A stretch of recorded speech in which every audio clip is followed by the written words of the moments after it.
Section 1. Hello and welcome to Under Pressure Enterprises Customer Service Department. This is Kelly. How may I help you? Yes, I'm calling about one of your rice cookers I just purchased. What seems to be the problem, sir? Seems? There's no seeming about it. The blasted thing shoots hot steam all over the place, that's what. It nearly scalded my hand when I went to open it. Why, it could have killed the cat or something. It could have exploded and killed my wife and me. Sir, please calm down. As long as the steam escapes the cooker, it won't explode. So you're telling me there's no problem? Are you calling me a liar? Sir, no one is calling you a liar. Yes, so I demand a full refund. Under Pressure will be happy to refund your money, sir. Now, I just need some basic information. Okay. Sorry, I do tend to get a little hot under the collar. My wife tells me to slow down. So, what do you need to know? Sir, don't worry. I just need to ask you the model number of the cooker. Where are my glasses? Here. Let's see. It's R242. R242. Okay. And how much did you pay for the product? £89.99. It was on sale, I guess I should tell you. Thank you, that's honest of you. Now, where did you buy the cooker? Which store and which branch? At that big Electric Life appliance store downtown. The city centre branch? That's the one. And you say the problem is that the steam escapes? Yes, it does. No problem, sir. If there's steam escaping, clearly the cooker is broken or defective. So we have an R242 cooker with an escaping steam problem. It was bought from Electric Life City Centre branch for $89.99. Is that correct? Yes, that is correct. Oh, I nearly forgot. When did you buy the cooker? Just as soon as my wife got the crazy idea she'll live longer if she stops eating good English food, roast beef and mash.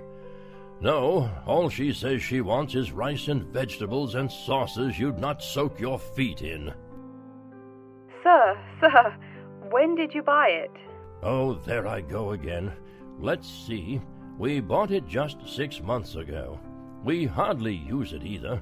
But 6 months? Is that too long? I mean, for the warranty? Very well. That's well within the warranty period. Now, what's your name and address? Name and address? What for? Sir, it is company policy. If you want your money, you must inform me. Money, you say? Oh, my name is Herbert Hewitt, and my address is 84 Park Road. Is that here in Coventry? Yes, the postal code is B0241DJ. But I don't think sending things in the mail is very secure or very efficient.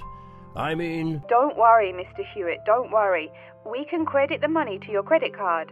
You do have one, don't you? Yes, that's how we paid for the cooker. Oh, yes. We still have the number on the computer. I only need to ask your card's expiry date. I'm afraid I never give that sort of information out. I mean, once you have that, anyone could go charging things and... Sir, I said your expiry date, not your card's password. Yes. Foolish me. Of course, you didn't say password. Let's see. That will be April 2008. April 2008. Very well. Your card still has nearly 2 months left to go. We'll get that refund right to you, probably by 5 o'clock this evening. You had better. If I don't get my money... Wait. Yes, I know I'm losing my temper again. I really am sorry. I haven't had my medicine today. And, sir, just one more question for our records. How often do you go shopping at the city centre branch? Oh, well, it's hard to say. I suppose maybe once a month. But I can tell you this. If I don't get my refund, I'll never shop there again. Oh, I think it's time to start looking for another job. Section 2. Hello everyone, and welcome to the University of New South Wales. The first thing I'd like to do at today's orientation session is get you all oriented. That means tell you the location of some useful facilities and services. So, first of all, take out the maps we gave you all as you came in the door. The map is the big yellow sheet of paper. As you can see on the map, north is at the top, south at the bottom, etc. Which way is north? Well, look through that window on my left, your right. See the rising sun? That would have to be east. So north must be directly behind me. Now, we're at the campus main gate. The recreational facilities are on my right hand, and its opposite is the student centre. No questions? Good. Pretty easy, right? Okay, did everyone eat breakfast at the student food service this morning? Was the food good? Yes, I am joking. I've eaten there too. So, after a meal like that, you must be eager to go to a doctor, right? Well, I have good news for you. The Student Health Centre is located about half a kilometre straight north of here. Look on your maps. You see the street on the east side of this building? Ned Kelly Avenue? Just follow that about 500 metres and the health centre will be on your left at the 3rd cross street. Now, I know you all just got here, so you must be wondering how to tell your folks you've arrived safely, how much you miss the dog, and how you already need more money. If you don't have an iPhone, you probably are wondering where to find a computer. Well, I have good news. If you go straight out of its door and walk down the garden street, you'll see the internet unit on your left side, just next to the gym. The hours are posted on the door and the computers are free, but you must bring your student ID card with you. Like I tell everyone, if you need help with anything, you can probably find right here in the student centre. Do you see the 4 buildings there between the student centre and the library? Those are the dormitories. The men's dorms are the 2 on the south, the women's the 2 on the north. Okay, I'm sorry to have to tell you, but the university has been doing a lot of repairs and remodelling and it's not all done yet, so there may be some small problems with your dorm rooms. Maybe the window doesn't open. Maybe an air conditioner is missing or does not work. If there are any problems, you can go to the complaint office, which is right beside the teaching building between the Parker Street and the Cramer Street. Just tell them your problem and they should have it fixed by the time you graduate in 4 years. I'm joking, but please be patient. There are a lot of little things they need to take care of. Tired of the school food? No? Give it a week. Or maybe you just need a place to get coffee in the wee hours of the night during one of those marathon study sessions. Either way, you definitely have to check out the little cafe just past the women's dormitories. They've got free Wi-Fi, so a lot of students saddle up with coffee and a bagel for hours on end to get work done. As for the dorm rooms, I have some bad news and some good news. The bad news is the rooms are small and you'll probably be sharing space with at least 3 other students. The good news is that each room has its own bathroom. What's good about sharing a bathroom with 3 strangers? Good question. Okay, call it bad news and worse news. Hey, maybe try this for good news. Each dorm has a kitchen. If you want to make snacks or meals, you can do it there. You can buy food containers at any campus convenience store, so you can store your food in the kitchen. But a word of warning, you should definitely write your name on your food containers. Sad to say, there are food thieves among your fellow students. Speaking of thieves, a word about security. I mean, this is Australia, and we do get drunken bush rangers wandering onto campus. Each of you will be given a key for your dorm room. Don't lose it. You have to pay for any replacement and fill out a bunch of papers too. Red tape, huh? Your key does not work for the front door of your dorm, however. To the right of each door, there's a keypad with numbers. When you move in, they will tell you the code you use to enter the door. Please do not tell the code to people who do not live in the dorm. Let's see, have I forgotten anything? Oh yes, most of you are not rich, correct? So when your clothes get dirty, you can't just throw them away and buy new ones. That means you have to learn to do laundry. Or, men, that means you have to hurry up and get married. If you decide to wash those clothes and not get married, there are laundries in each dorm. Where? Oh, I almost forgot to tell you. The laundry for each dorm is in the basement. Some real good news this time if you're a student, it is free. You do have to buy your own soap, however. The laundry closes, by the by, at 11:30.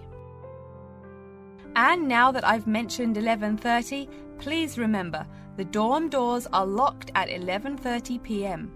Your code will not work. If you want to get in, you'll have to call the night watchman. Don't worry, you can get that number at the dorm office. Yes, the dorm office and the complaint office are the same office. All right then, before we continue, are there any questions? Section 3. Come in. Professor Dundee, we're ready to make our presentation. Oh, yes. I did say 1 o'clock, didn't I? Please, sit down. So, who goes first? Bruce? Or you, Betty? I guess I could. Bruce is always a little shy. Not after he's had a lager for lunch, eh, Bruce? Ha ha! No, Betty really should go first. Okay, well, I'm reporting on the effects of different marketing strategies on the cheese and oil markets. Different strategies obviously affect the sales volume differently. I looked at the sales in 2 countries, New Zealand and Colombia. And what did you find? Pray tell. Well, in New Zealand, the sales of both oil and cheese have declined pretty steadily, and in fact, the sales have decreased more quickly than the population. On the other hand, in Colombia, the volume of sales for both products has remained the same. Wait, so you said sales in New Zealand have been going down? Correct. Suppliers have introduced 2 new upscale brands of each product, which are a bit expensive but very tasty. The big ad agencies are trying out a new series of ads that shift the focus from health to great taste. They think that will get sales moving up in New Zealand, where the population is less affluent and generally less health conscious. Brilliant. Thank you. And Bruce? Yeah. My report is about chocolate sales in Italy and Germany. The 2 countries' marketers have found out that you have to market chocolate differently in each country. For example, in Italy, Kostig, the most expensive brand, pays shop owners to put the candy just about knee-high for an adult. I don't see. For little kids, that's about eye level. That bright red candy is the first one they see, so they buy it. Even better, they start telling their moms to buy it too. So, you mean? Well, I mean, in Italy, if you locate your product at the right location of shelves, sales do great. They say it doesn't matter much what brand of chocolate you're selling. As for Germany, das Land der Schokolade. Huh? That's German.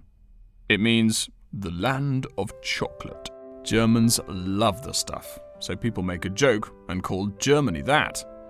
Oh, right. So, you were saying?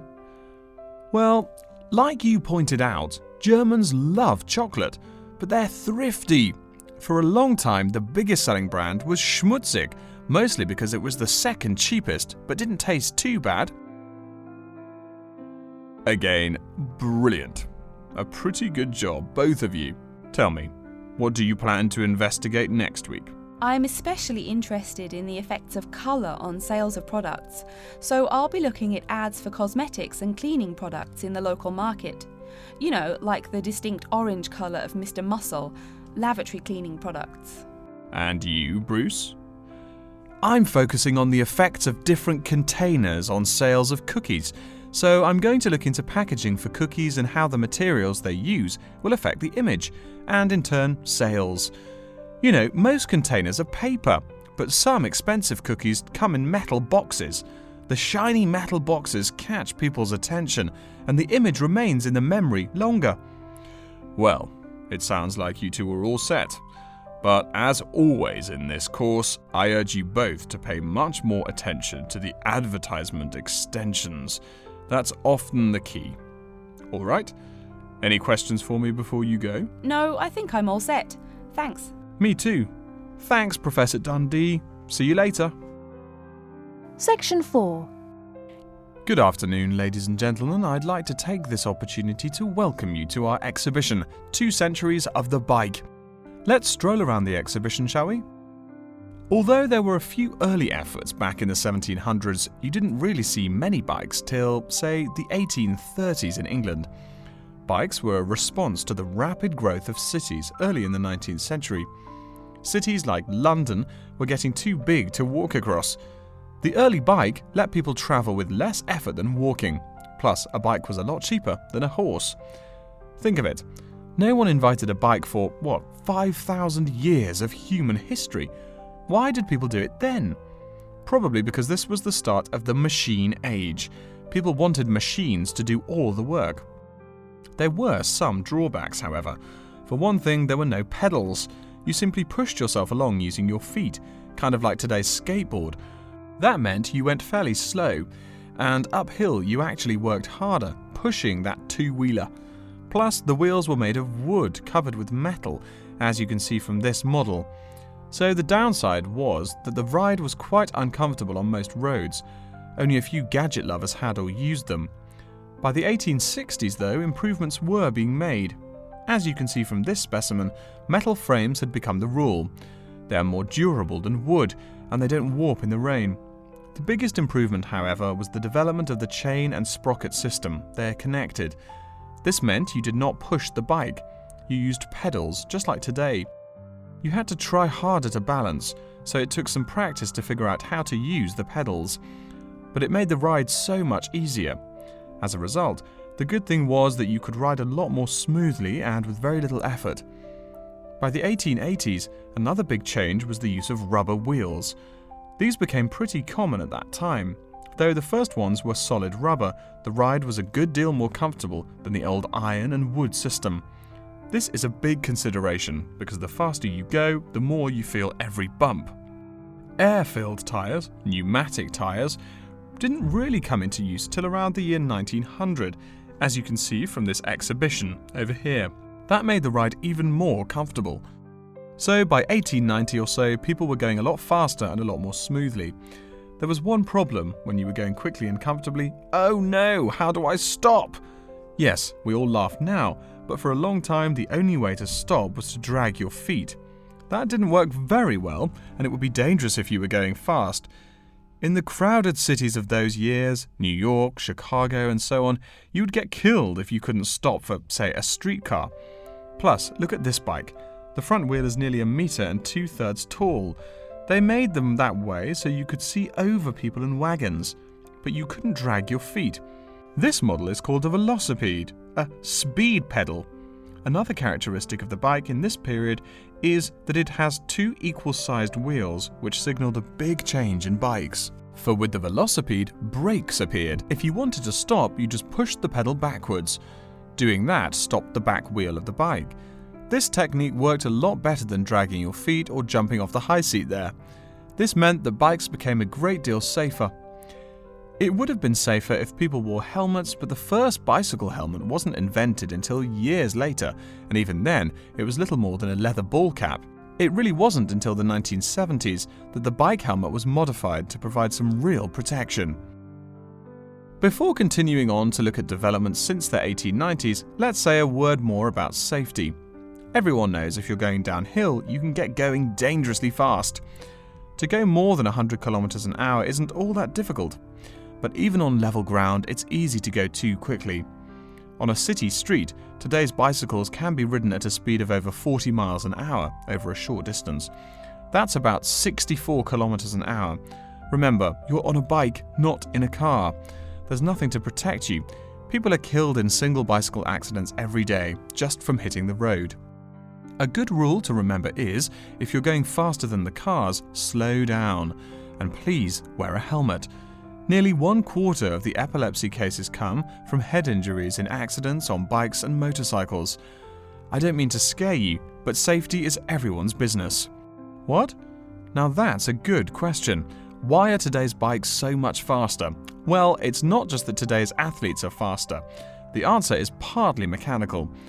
If you look closely here at the back wheel, you'll see a number of gears. Changing gears is what makes those fast speeds possible. You can shift gears depending on the terrain and how hard you wish to pedal. So you can put it on a higher gear for downhill and a lower gear for uphill travel to make it easier to climb that slope. You'll notice this gear shifting mechanism is attached to the back wheel, and when the rider shifts on the handlebar gear shifter, the chain moves to the appropriate sprocket. And, speaking of changing gears, let's look over here at our Tour de France exhibit.